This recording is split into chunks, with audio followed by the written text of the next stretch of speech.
እንደምን ከረማችሁ የጌታ ወገኖች። ይህንን ፕሮግራማችንን በተለያየ ቦታ ሆናችሁ የምትከታተሉን ሁሉ የእግዚአብሔርን ጸጋና ሰላም እየተመኘሁላችሁ ሰሞኑን የጀመርነውን የመንፈስ ቅዱስ ጥናታችንን ዛሬም እንቀጥላለን። እንደተናገርኩት መንፈስ ቅዱስ በመጽሐፍ ቅዱስ ውስጥ በተለያየ ምልክቶች ይወከላል። ባለፈው ያየነው በውሃ ነው፣ የህይወት ውሃ የሆነውን ተመልክተናል።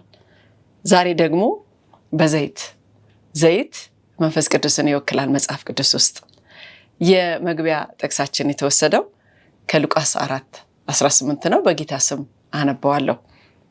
የጌታ መንፈስ በእኔ ላይ ነው፣ ለድሆች ወንጌልን እሰብክ ዘንድ ቀብቶኛልና፣ ለታሰሩት መፈታትን፣ ለታወሩት ማየትን እሰብክ ዘንድ፣ የተጠቁትንም ነፃ አወጣ ዘንድ፣ የተወደደችውንም የጌታ ዓመት እሰብክ ዘንድ ልኮኛልና።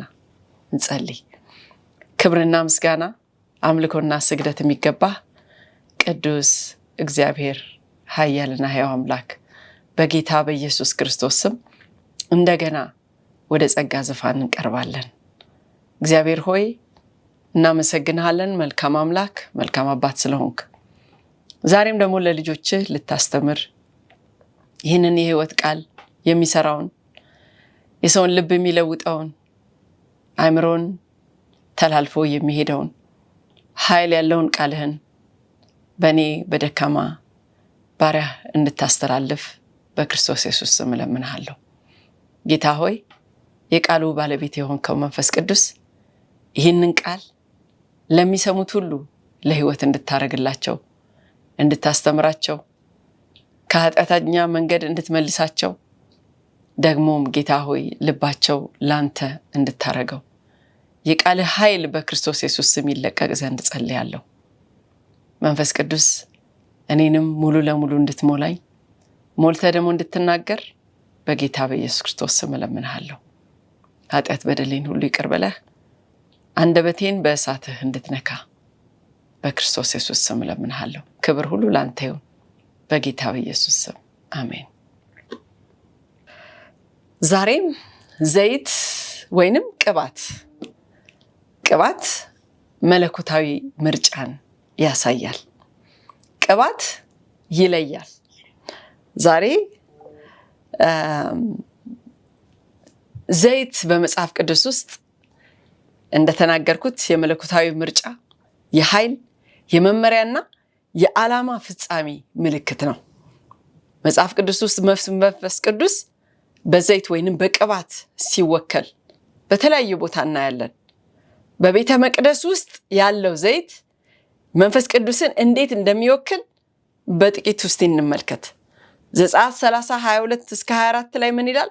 ከዛም እግዚአብሔር ሙሴን አለው፣ ምርጥ ቅመሞችን ይኸውም 250 ስቅል ጣፋጭ ቀረፋ፣ 250 ስቅል ጠጅ ሳር፣ 500 ስቅል ብርጉድ ውሰድ፣ ሁሉም እንደ መቅደሱ ስቅልና እንደ የኢን መስፈሪያ የወይራ ዘይት ይሁን ይላል። እንግዲህ ይህ እግዚአብሔር ሙሴ እንዲሰራ የሰጠውን የተቀደሰ የቅባት ዘይትን ይገልጻል። ይህ ዘይት ጥሩ መዓዛ እንዲኖረው ብቻ ሳይሆን የተሰጠው የማደሪያዎቹን ድንኳን ዕቃዎቹን ካህናቱን እና በኋላ የእስራኤልን ነገስታትና ነቢያትን የሚቀድስ ለይቶ የሚያስቀምጥ የተለየ ዘይት ነበር። ዘይት በዚያን ጊዜ ሰዎችና ዕቃዎችን ለቅዱስ አገልግሎት እንደሚለየው መንፈስ ቅዱስም እኔና እናንተን ለቅድስና ህይወት፣ ለተቀደሰ አገልግሎት ይለየናል። ለእግዚአብሔር ዓላማ ይለየናል ማለት ነው። አንደኛ ጴጥሮስ 2:9 ምን ይላል? እናንተ ግን ከጨለማ ወደሚደነቅ ብርሃን የጠራችሁ የእርሱን በጎነት እንድትናገሩ የተመረጠ ትውልድ፣ የንጉሥ ካህናት፣ ቅዱስ ሕዝብ፣ ለእርሱ የተለየ ወገን ናችሁ ይላል። ሁለተኛ ቆሮንቶስ 1:21-22 ደግሞ በክርስቶስ ከእናንተ ጋር የሚያጸናንና የቀባን ማን ነው? እግዚአብሔር ነው ይላል። ሃሌሉያ።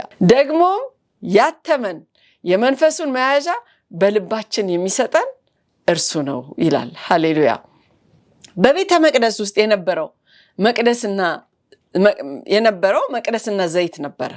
ዘጸአት 25 ከ31 እስከ 40 ያለው በቤተ መቅደስ ወይንም የማደሪያው ድንኳን ውስጥ የወርቅ መቅረዝ ያለማቋረጥ ይበራ ነበረ ወይንም ይነድ ነበረ። ይህ መቅረዝ እንዲበራ እንዲነድ የሚያደርገው ንጹህ የወይራ ዘይት ነበረ። በመደበኛነት ሁል ጊዜ መቅረብ ነበረበት። እንግዲህ ያ ያልተቋረጠ ነበልባል የሚወክለው ወይንም የሚያመለክተው የእግዚአብሔርን ያልተቋረጠ መገኘትና የመንፈስ ቅዱስን ብርሃን ነበረ።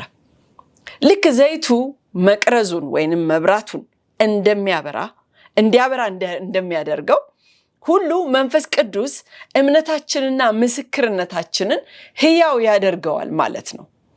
ማቴዎስ 5 ከ14 እስከ 16 እናንተ የዓለም ብርሃን ናችሁ ይላል።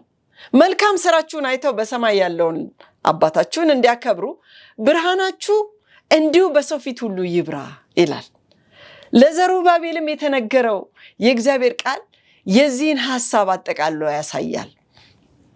በዘካርያስ 4:6 ላይ በመንፈሴ እንጂ በኃይልና በብርታት አይደለም ይለናል። ዘይት የመጀመሪያው ምንድነው የሚያደርገው? መለኮታዊ ምርጫን ያሳያል። ካህናት፣ ነቢያት፣ ነገስታት በዘይት ይቀቡ ነበር። ለምን? በእግዚአብሔር የመጠራታቸው ምልክት፣ በእግዚአብሔር የተመረጡ መሆናቸውን ምልክቱ ምን ነበረ? ዘይት ሲቀቡ ነበረ። ይህ ውጫዊው ድርጊት ሲሆን የውስጣዊ ስራ ደግሞ የሚያመለክትም ነው። ይህ ቅባት መንፈስ ቅዱስ ያን ግለሰብ ለአገልግሎቱ ኃይልና ስልጣን ይሰጠዋል ማለት ነው። ዳዊትን የቀባው ሳሙኤል ነበረ። አንደኛ ሳሙኤል 16 ከ1 እስከ 13 ስንመለከት የእግዚአብሔር መንፈስ ከዚያን ቀን ጀምሮ ይላል ነገር ግን ወደ እሴይ ቤት ሂድና ይለዋል። የማነግሰው የመረጥኩትን አሳይሃለሁ። ከዛስ ምን ታደርገዋለህ አለው? እሱን ትቀባዋለህ አለው። ሳሙኤል በኤልያም አቋም ቢደነቅም እግዚአብሔር ሰው እንደሚያየው አያይም። ሰው ውጭን ያያል፣ እግዚአብሔር ግን ልብን ያያል ይላል። በሰው ዘንድ ትንሽ የተባለውን ያንኑ እግዚአብሔር ተመለከተ። ሰው ማየት የማይችለውን ልብን እግዚአብሔር ያያልና የእግዚአብሔር ቅባት የሚጀምረው በሰው ፈቃድ ሳይሆን በራሱ በእግዚአብሔር ምርጫ ነው። የዳዊት መመረጥ የሚያሳየን እግዚአብሔር ሰው እንደማያይና ከእግዚአብሔር ዓላማ ጋር የሚስማማ ልብ ያላቸውን እንደሚመርጥ ነው። ዘይቱ የእግዚአብሔር ሉዓላዊ ምርጫ ምልክት ነው። ዳዊት በወንድሞቹ ፊት ተቀባ። ይህ ቅባት ዳዊትን ምን አረገው? ለየው። ይህ ድርጊት እርሱን የሚለይ ለተመረጠ ቦታ ለማሞቅ ሳይሆን ለመለኮታዊ ዓላማ ፍጻሜ ነበረ። አንደኛ ሳሙኤል 16:13 ላይ ምን ይላል? ሳሙኤል ይላል የዘይቱን ቀንድ ወስዶ በወንድሞቹ ፊት ዳዊትን ቀባው። ከዛን ቀን ጀምሮ የእግዚአብሔር መንፈስ ምን ይላል? በዳዊት ላይ በኃይል መጣ። ሃሌሉያ! ይህንን ዘይት ትፈልጋላችሁ ወገኖቼ? የዳዊት ዘይት ሳስበው ዘይቱ የፈሰሰው ንጉሱ በሚመለከተው በኤልያብ ላይ ሳይሆን በእረኛ ልብ ባለው ሰው ላይ ነበረ። በመለኮታዊ ጥሪ ውስጥ ዘይት የእግዚአብሔርን ጥሪ ይወክላል ወይንም ያመለክታል። ለሌሎች የማይታይ ቢሆንም የእግዚአብሔር ምርጫ የሚረጋገጠው በቅባቱ ነው። ያ ዘይት ከፈሰሰ በኋላ ከቅባቱ በኋላ የእግዚአብሔር መንፈስ በኃይል መጣ። ዘይትና መንፈስ ቅዱስ በእግዚአብሔር ምርጫ ውስጥ አብረው እንደሚሄዱ ከዚህ እንማራለን። ዛሬ ምናልባት ችላ ተብያለሁ፣ አልታየሁም፣ አሁንም በሜዳ ላይ ነኝ የምትል ነፍስ ካለች አንድ ነገር ላረጋግጥላችሁ ፈልጋለሁ። የእግዚአብሔር ዓይን ግን አይቷችኋል። የት እንዳላችሁ በምን ቦታ ላይ እንደምትገኙ እግዚአብሔር ያውቃል። እንደኔ ብቁ አይደለሁም ብላችሁ ለምታስቡ የእግዚአብሔር ምርጫ በእናንተ በረዙሜያችሁ ላይ በተጻፈው ብቃት ሳይሆን በልብ ዝግጅት ላይ የተመሰረተ ነው። ለተመረጡት ደግሞ ተመርጠናል፣ ተቀብተናል ለዚህ ቦታ ብላችሁ ለምታስቡ ሁሉ የምታስቡ ካላችሁ የምትለብሱት ዘውድ ሳይሆን የምትሸከሙት መስቀሉን መሆኑን አትርሱ። ወገኖቼ እግዚአብሔር ለጊዜው ባስቀመጠን ቦታ በታማኝነት እናገልግለው። እግዚአብሔር ወደፊት እንደ ዳዊት እስኪጠራችሁ ድረስ ለጥሪያችሁ በሜዳም ቢሆን ታማኞች ሁኑ። እስቲ በጸጥታ ትንሽ አስቡ። እስቲ ቆም ብላችሁ ትንሽ ደቂቃ ወስዳችሁ እስቲ ሪፍሌክት አድርጉ። እስቲ ወደ ኋላ አስቡ፣ ወደ ውስጣችሁ እስቲ ተመልከቱት። እስቲ ለማሰላሰል ጊዜ ውሰዱ። የእግዚአብሔርን ቃል ስታነቡ ምናልባት ያልታያችሁ ለምንም ነገር ብቁነት ለማይሰማችሁ እግዚአብሔር ልባችሁን እንደሚያመለክተው ለዓላማ ለእናንተ ዓላማ እንዳለው በምን ታምናላችሁ? ባላችሁበት በሜዳ በመስክም ላይ ቢሆን እግዚአብሔር ልባችሁን ከፈቃዱ ጋር እንዲያስተካክልና አስቀድሞ ለመረጣችሁ ነገር እንዲያዘጋጃችሁ እስቲ ጠይቁት። የመጀመሪያው እንግዲህ ዘይት የእግዚአብሔር ምርጫ ነው ብያችኋለሁ። ሁለተኛው ዘይት ወይንም ይሄ ቅባት ለመምራት ብቃት ይሰጣል። በጌታ ስም የመቆም ድፍረት። አንደኛ ሳሙኤል 17 ስትመለከቱት የዳዊትና የጎልያድን ታሪክ ሁላችሁም ታውቁታላችሁ ብዬ አምናለሁ። ዳዊት ከተቀባ በኋላ ያ ቅባት የመንፈስ ቅዱስ ቅባት ግን ለመመረጥ ለመጥራት ብቻ አልነበረም በራሱ ላይ የወረደው ለኃይልም ጭምር እንጂ። እኔና እናንተ ላይ እንደዚሁ ነው የሚሰራው።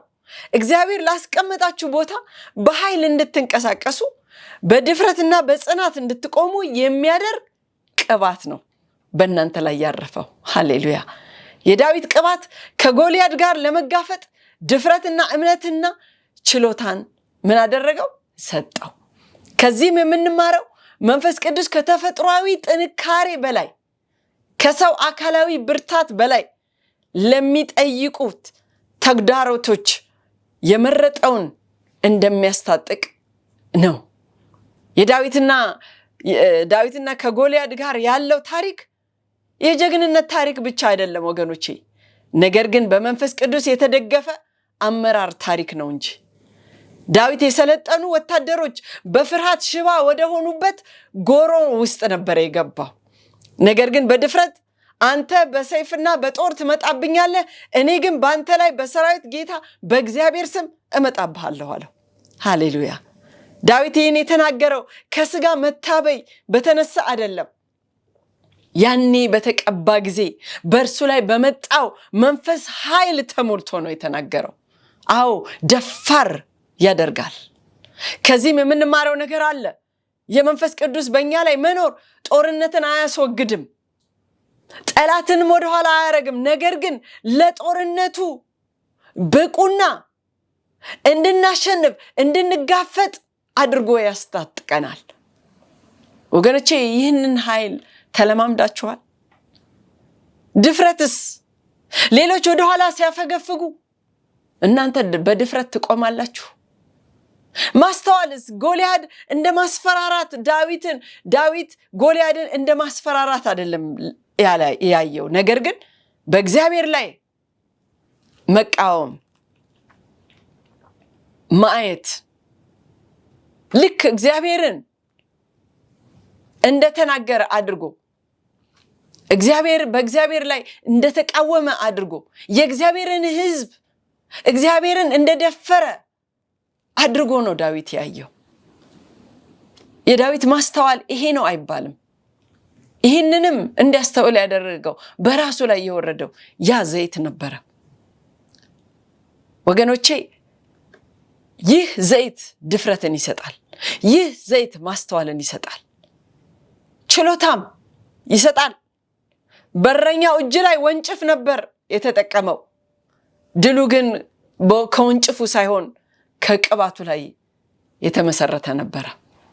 እስቲ አስቡት፣ አንድ ትንሽ ልጅ ብዙ ዓመት በጦር ልምድ ካላቸው ተዋጊዎች የጦር ሜዳ ሲገባና እችላለሁ ቢል ያ ልጅ በተአምር በሰማይ ካልተደገፈ በስተቀር ሞኝነት ይመስላል አይደለም?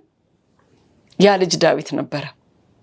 ሰውነቱ ትንሽ፣ ፍሬሙ ትንሽ ነበር፣ መንፈሱ ግን በጣም ታላቅ ነበር። ዛሬም እግዚአብሔር ትንንሽ የሚመስሉ ደካማ የሚመስሉ ሰዎችን፣ ትናንሽ ዳዊቶችን በየቦታው አሉት። ወጣት ተራ መሪዎች የሚመስሉ ግን ታላላቅ የእምነት ሰዎች የሆኑ ደፋሮች ስለተቀቡ ግን ያልተለመዱ ነገሮችን ያደርጋሉ። ዛሬ ከፊታችሁ የቆሙት ግዙፎች የትኞቹ ናቸው ወገኖቼ? ምናልባት ፍርሃት፣ ተቃውሞ፣ ራስን መጠራጠር፣ ትችት፣ እነዚህ ሁሉ ያስፈሯችሁ ይሆን? የመንፈስ ቅዱስ ቅባት ከስሜት በላይ የሆነ ኃይል ይሰጣል ወገኖቼ። ማንኛውም መንፈሳዊ የሆነ ተግባራዊ ጦርነቶችን እንድንጋፈጥ ስልጣንና ኃይልን ይሰጠናል። ምናልባት እግዚአብሔር ሁሌም መሰናክሉን ላያነሳው ይችላል፣ ነገር ግን ለማሸነፍ ኃይልን ይሰጠናል። ይህንን ዘይት አትፈልጉትም? እኔ ፈልገዋለሁ። ቅባቱ ለአምልኮ ብቻ አይደለም የተሰጠው፣ ለጦርነት፣ ለአገልግሎት፣ ለምስክርነትም ነው። ወገኖቼ ዛሬ ጌታ ልክ ዳዊት በእስራኤልና በጠላት መካከል እንደቆመ ጌታ ኢየሱስ በእኛና በእግዚአብሔር ባለው ክፍተት ውስጥ ቆሟል። ሃሌሉያ። በሐዋርያት 10:38 ጌታ ኢየሱስ በመንፈስ ቅዱስ ኃይል ተቀባ ይላል። መልካም እያደረገ የጠላትን ስራ እያሳፈረ ዞረ ይላል። የኔና የናንተም ኃይል የሚፈሰው ከዚህ ጌታ ኢየሱስ ከሰራው ድል ውስጥ ነው። የምንታገለው ለድል ሳይሆን ከድል ውስጥ የመነጨ ትግል ነው። እስቲ አይኖቻችንን እኔና እናንተ እንጨፍንና እስቲ በጸጥታ እናሰላስል። እስቲ የራሳችንን ህይወት እየቃኘን እስቲ በመንፈስ ቅዱስ የታገዘ ድፍረትን የሚፈልገው በህይወታችሁ ውስጥ የትኛው ዘርፍ እንደሆነ እስቲ ተመልከቱ። ይሄ ግዙፍ በፊታችሁ ያለው ግዙፍን በምን ኃይል እየተጋፈጣችሁ ነው? የህይወት ግዙፎች ብዙዎቻችንን ይከቡናል። በየጊዜው ይከቡናል፣ በየወቅቱ ይከቡናል። ታዲያ እነዚህን ግድድሮች በምን ኃይል ነው እየተጋፈጥነው ያለነው? በራሳችን ጥንካሬ ወይንስ በጌታ ስም? እስቲ ወደ ውስጣችሁ ተመርምሩ። ጌታ ሆይ በእምነት የሚያስፈራኝን ነገር እንድጋፈጥ መንፈስህን ሙላኝ፣ እስቲ ዛሬ በዚህ ዘይት ቀባኝ በሉት። እስቲ በዚህ ዘይት ኃይል አስታጥቀኝ፣ ለመታየት ሳይሆን ለአገልግሎት፣ ለአመራር፣ ከጠላት ጋር ለመግጠም አስታጥቀኝ በሉት እስቲ።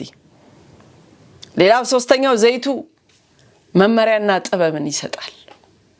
መንፈሱ እንደገና ያድሳል። መዝሙር 51 የዳዊትን የንስሐ ጸሎት ታውቁታላችሁ። በጣም የሚገርመውና በጣም እግዚአብሔርን የማመሰግነው መንፈስ ቅዱስ የተሰጠው ለስፒሪቹዋል ጃይንትስ አይደለም። እነዚህ ትልልቅ ሰዎች ለነሱ ብቻ የተሰጠ አይደለም። እግዚአብሔር ዳዊት እንደሚወድቅ ያውቅ ነበር። መንፈስ ቅዱስ ቅባት የፍጽምና ዋስትና አይደለም፣ ነገር ግን ቀጣይነት ያለው መመሪያ አቅርቦት ነው እንጂ ስንወድቅም እንኳን ማለት ነው። ዳዊት ወድቆ በጣም ድብት በሆነበት ሰዓት መንፈስ ቅዱስ አልተወውም። ትቶታል? አልተወውም። ይልቁንም መንፈሱ ወቀሰው፣ ወደ ንስሐ መራውና ወደ ራሱ መለሰው። ሃሌሉያ። መንፈስ ቅዱስ አንዱ ስራው ምንድን ነው? ዮሐንስ ላይ እንደተጻፈው በ16:8 ላይ ስለ ኃጢአት፣ ስለ ጽድቅ፣ ስለ ፍርድ ዓለምን ይወቅሳል ይላል። መዝሙር 51 ላይ የዳዊት ምላሽ ለነቢዩ ኔታን ከቤርሳቤ ጋር ስላደረገው ኃጢአት ከተናገረ በኋላ የሰጠው ምላሽ ምንድነው? ምንም እንኳን ዳዊት የተቀባ ንጉስ ቢሆንም በራሱ ምርጫ ሄዶ ታላቅ ኃጢአትን በእግዚአብሔር ፊት ፈጽሟል። ነገር ግን ይህ በስብራት የጸለየው ጸሎት በመንፈስ ቅዱስ የተመራ ጸሎት መሆኑን ግን እንገነዘባለን። ከፊትህ አትጣለኝ አለ፣ መንፈስህንም ከኔ አትውሰድብኝ አለ። ይህ በጣም የሚያሳዝን ልብ የሚነካ ጸሎት ነው። ዳዊት ብትቀጣኝም ምንም ብታረገኝም አንድ ነገር ግን እለምንሃለሁ፣ ያንን መንፈስህን ግን ዳዊት መንፈስ የተሞላበት የዳዊት መንፈስ ቅባት የነበረው ዘይት ሲወርድበት ነበር። ዘይቱን አውርጥቶ ሳሙኤል ባወረደበት ጊዜ በላዩ ላይ የእግዚአብሔር መንፈስ በኃይል መጣ ይላል እና አትጣለኝ መንፈስህንም ከኔ አትውሰድብኝ አለው። ይህን ያለው መንፈስን በደንብ የሚያውቅ ሰው ስለሆነ ነው። እንግዲህ ይህ ጸሎት የሚያሳየው ዳዊት የሚያውቀው አንድ ነገር አለ። እሱም ኃይሉና ብርታቱ ጥሪው ከመንፈስ ቅዱስ መገኘት እንጂ ከሱ ከተቀመጠበት ቦታ ንጉሳዊ ቦታ ወይንም በስልጣኑ ላይ እንዳልሆነ እንደሚያውቅ ነው። እንግዲህ በዚህ ላይ መንፈስ ቅዱስ እኔና እናንተን በመምራት ላይ ሚናው ምንድነው? በኃጢአት ይወቅሰናል፣ ወደ እውነት ይመራናል፣ ስንመለስ ደግሞ ይመልሰናል። ሃሌሉያ። ዳዊት የተመለሰው በራሱ ተናሳሽነት ሳይሆን በመንፈስ ቅዱስ ተናሳሽነት፣ በመንፈስ ቅዱስ መሪነት ነበር። በመንፈስ ቅዱስ ቅባት፣ በመጨረሻ ቅባት ወይም መቀባት ከኃጢአት ሊያወጣን ሳይሆን በውድቀትም ቢሆን ወደ እግዚአብሔር ወደ መቀራረብ ኢንቲሜሲ መጋበዝ ማለት ነው። ሃሌሉያ። እስቲ ጂፒኤስን ውሰዱ። በተሳሳተ መንገድ ስንዞር ምን ይላል? ሪካልኩሌቲንግ ይላል። እንደገና ያሰላዋል መንገዱን እንጂ ተሳስታችኋል፣ እኔ በትክክል እንድትሄዱ እየነገርኳችሁ እናንተ ተሳስታችኋል ብሎ አይዘጋም አይደለም? መንፈስ ቅዱስም መንፈሳዊ ጂፒኤሳችን ነው። አይተወንም፣ አይጥለንም፣ አይነቅፈንም። በፍቅር ግን አርሞ ወደ ትክክለኛው መንገድ እንደገና ይመራናል። ሃሌሉያ። ጌታ በታላቅ ድል እየተጠቀመባችሁ በድንገት ወድቃችሁ ታውቃላችሁ? የዳዊት ታሪክ አንድ ሰው በመንፈስ ሲመራ ውድቀት የመጨረሻው እንዳልሆነ ያስተምረናል። መንፈሱ የጥፋተኝነት ስሜት እንደ ኩነኔ ሳይሆን እንደ ፍቅር እንድንቀበል ያስተምረናል። እግዚአብሔር ኃያላን ተዋጊ ብቻ ሳይሆን እንድንሆን የሚፈልገው ልበ ሩህሩህና መማር የምንችል ክርስቲያኖች ሰዎች እንድንሆን ነው። ዛሬ ምናልባት በጠላት ወድቀሃል፣ ወድቀሻል፣ አልቆልሻል፣ አልቆልሃል፣ አይገባህም የሚል ድምፅ በጆሮአችሁ እየለቀቀ ከሆነ ውሸት ነው። ተመለሱ ወገኖቼ፣ ተመለሱ። እንደገና ከጌታ ኢየሱስ ጋር ግንኙነታችሁን ቀጥሉ። ጌታ ኢየሱስ የገባው ቃል አለ፣ የእውነት መንፈስ ወደ እውነት ሁሉ ይመራናል ይላል። ጌታ ኢየሱስ የሞተው ለድላችን ብቻ ሳይሆን ለመታደስም ጭምር ነው። ዳዊት እንዲመለስ መንፈስ ቅዱስ አስፈልጎታል። እኛም እንዲሁ ጌታ ኢየሱስ ይህንን ተሐድሶ ለሁሉም ሰው አዘጋጅቷል። ለሁላችሁም መመለሻና የተሐድሶ ጊዜ እንዲሆንላችሁ እመኛለሁ። ለሁላችሁም መመለሻ። የክርስትና ሕይወት ያለ ንስሐ አይኖርምና ስንወድቅ ወደዚህ ጌታ ልንሮጥ ይገባናል። እስቲ እግዚአብሔርን እንዲበሉት፣ መንፈስ ቅዱስ ወደ እኔ እንድትመጣ ጋብዝሃለሁ፣ መርምረኝ፣ ምራኝ በሉት እስቲ። አራተኛው ነጥብ ዘይቱ ለንግስና መዘጋጀት ይረዳል። ቅባት እንደ ሂደት ማለት ነው። ሁለተኛ ሳሙኤል 5:1-5 ያለውን ስናይ ዳዊት ለንግስና ሲቀባ በአስራዎቹ ውስጥ ነበረ፣ ምናልባት ከ15 እስከ 17 ዓመት። ነገር ግን ወደዚያ ወዲያውኑ በዙፋኑ ላይ አልተቀመጠም። ቅባቱ የጉዞው መጀመሪያ እንጂ መጨረሻ አልነበረም፣ መድረሻ አልነበረም። ቅባቱ ሲቀባ ቅባቱ የንግስና ምልክት ነበር እንጂ ምልክት አድርጎበታል። እንግዲህ ወደ ጥሪው ከመግባቱ በፊት ዳዊት በብዙ መሰልጠን ይገባው ነበር። በብዙ ፈተናዎች፣ ግድድሮች ውስጥ ማለፍ ነበረበት። ዳዊት በስተመጨረሻ ከተቀባ በኋላ ከብዙ ዓመታት በኋላ በመላው እስራኤል ላይ ነገሰ። በቅባቱና በዘውዱ በንግስናው መካከል ወገኖቼ በተቀባበት ጊዜና በንግስናው መካከል ዳዊት ምን አደረገ? በነዛ ባዶ ዓመታቶች በጎቹን በደንብ ጠበቀ። በነዛ ዓመታቶች ሳኦልን ያንን ያልተረጋጋን መሪ ዝቅ ብሎ አገለገለ። በነዛ ዓመታቶች ህይወቱን ለማዳን በበረሃ ጠፋ፣ በሳኦል ታደነ። ሌሎችንም በምድረ በዳ መራ። የተገነባ ባህሪ፣ በልምድ የተማረ አመራር ሆነ ዳዊት።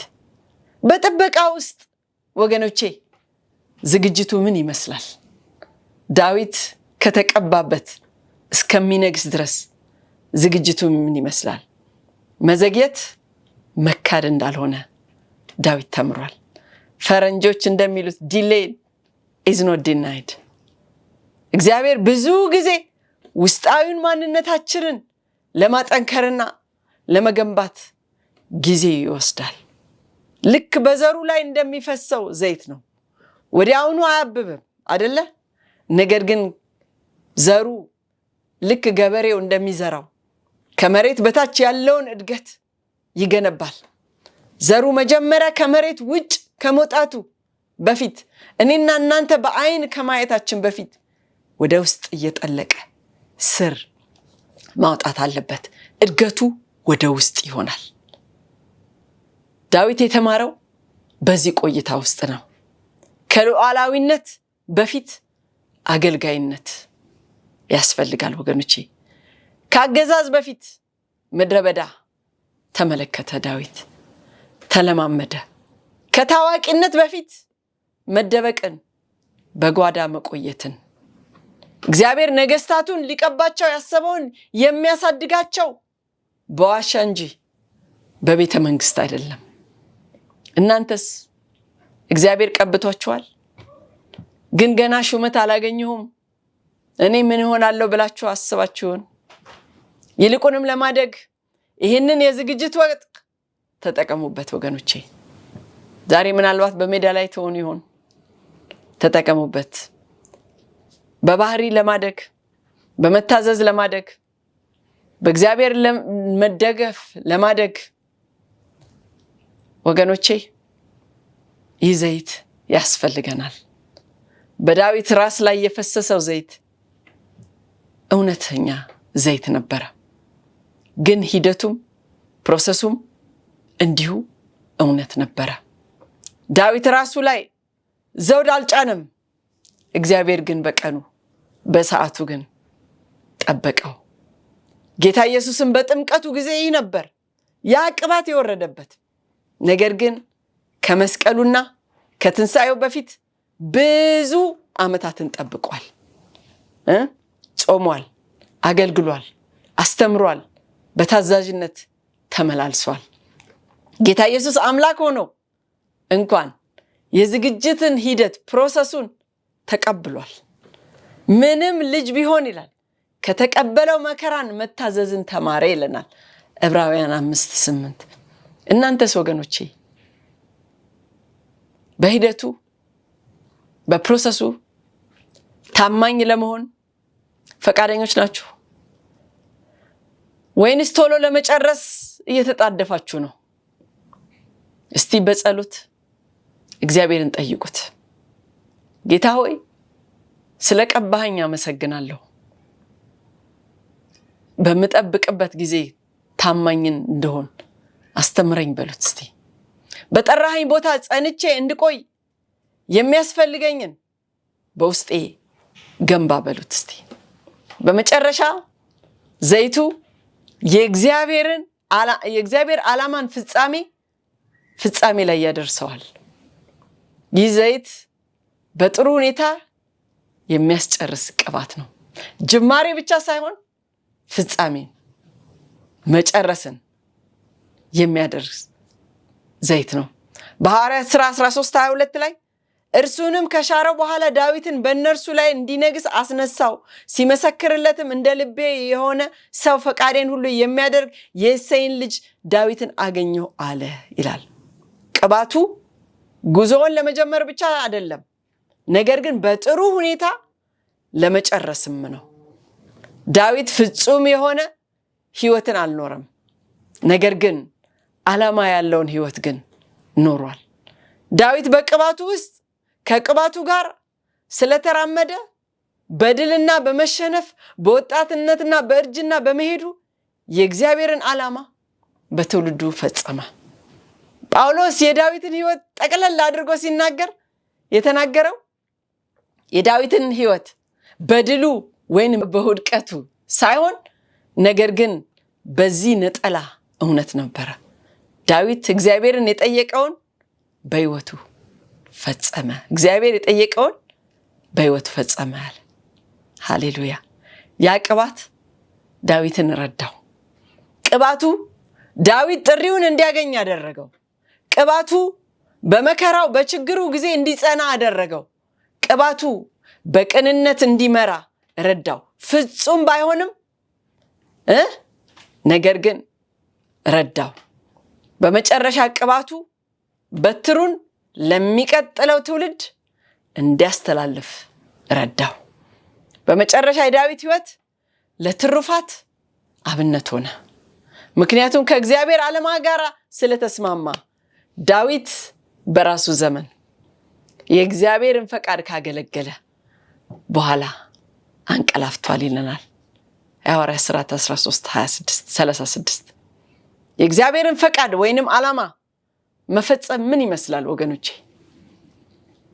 የእግዚአብሔርን ዓላማ መፈጸም ማለት ስለዝና ወይንም እንከን የለሽነት አይደለም፣ ነገር ግን ስለ ታማኝነት እንጂ። በዳዊት ህይወት ላይ ያለው ዘይት ለግል ስኬት ብቻ ሳይሆን ለመንግስቱ ተጽዕኖ መፍጠርም ነው። ጳውሎስ ለጢሞቴዎስ ሲነግረው ሁለተኛ ጢሞቴዎስ 4:7-8 መልካሙን ገድል ተጋድያለሁ፣ ሩጫዬን ጨርሻለሁ፣ ሃይማኖቴን ጠብቄያለሁ። ልክ እንዳለው መንፈስ ቅዱስ እኔና እናንተን ከፊታችን ያለውን ገድል እንድንጋደል ሩጫችንን እንድንጨርስ ያስችለናል። ወገኖቼ እኔና እናንተም እንደዚሁ የተቀባነው ቅባት እንዲሁ ሰርቫይቭ ለማድረግ እንዲሁ ለመኖር ብቻ ሳይሆን እግዚአብሔር የሰጠንን ስራ እንድንጨርስ የተጠራንበትን ዓላማ ፈጽመን እንድናልፍ ይረዳናል። ይህን ቅባት አትናቁት። ዝም ብሎ ላያችሁ ነገር ላይ ተቀምጦ ጊዜውን ወቅቱ አይለፍባችሁ። ይህ ቅባት ነው በተለያየ የህይወት ወቅት ስናልፍ ጠብቆ የሚያቆየን፣ ጥሪያችንን ግልጽ አድርጎ የሚያሳየን ይህ የመንፈስ ቅዱስ ቅባት ነው። በተጠራንበት በታላቅ ተጽዕኖ እንድንጨርስ የሚያስታጥቀን የእግዚአብሔር ሴት የእግዚአብሔር ወንድ ያልፋሉ፣ ዓለምም ሁሉ ያልፋል አይደለም? ግን ስራው የእግዚአብሔር ዓላማ ግን አይሞትም፣ ይቀጥላል።